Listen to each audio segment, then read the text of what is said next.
Iona is ridden by Lisa Kropp. Lisa has been riding in Japan. She's back in Sydney now for at least 3 months, possibly longer. Lisa said, I'm not going to be a part of this mucking around. She's got off the horse, and the barrier boys will lead Iona in. No one on her back, and she'll go straight in. Funny, isn't it? Okay, she's in.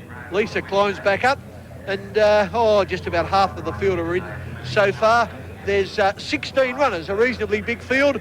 On the tote at the moment, the two favourites, Vigil out to $3.30, and Ordimco, number 5, is showing at $3.50. They're clearly the two most favoured runners, with number 1, Dance Misty, for me, at $6.80. She is the third favourite on the tote.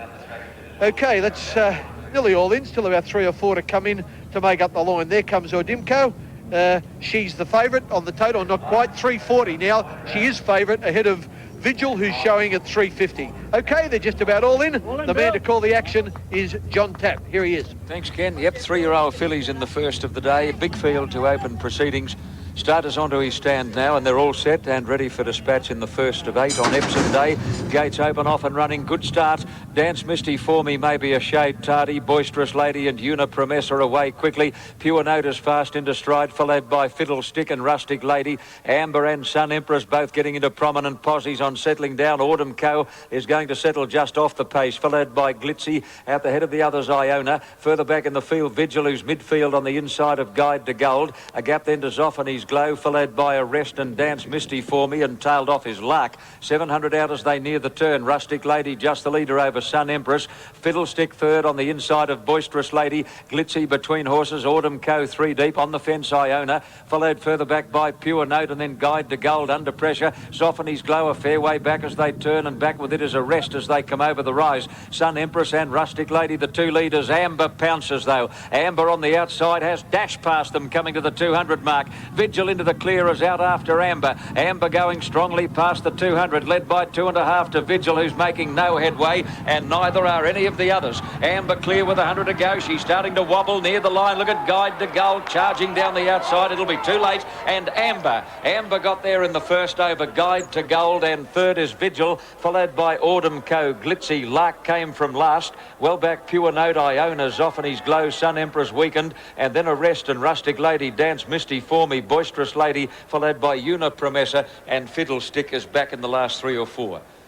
Amber, number 4, Darren Gauci. So Darren draws first blood on Epsom Day, $9.90 and $2.90. Guide to Gold right down the outside, a first starter, ridden by Chris Muntz, a place dividend of $12, and third will be number 2, Vigil, to pay $1.70. Gee, Ken, you don't often see a filly having its first start at a big carnival race as well as that one did, Guide to Gold. No, a few Warwick Farm trackmen were saying to me, gee whiz, if you'd have taken this horse to the provincials, it'd be a certainty. Well, he took it to Randwick and nearly got the odds at at 100 to 1, Graham Brown. Look at it come down the outside. Unfortunately, the bird had flown. Amber is home for Darren Gauci, but Guide to Gold finished that fast that I'd say she's got to within a neck of the other filly on the line. Wow, she did get close, possibly a half length, with Vigil, the selection of Malcolm and I, holding on for third, but not quite good enough. She had a chance, and despite the wide alley, Amber was too good. The official placings, as John said, of 4, 12 and 2. Now there's Amber dashing clear. In the yellow it is Vigil.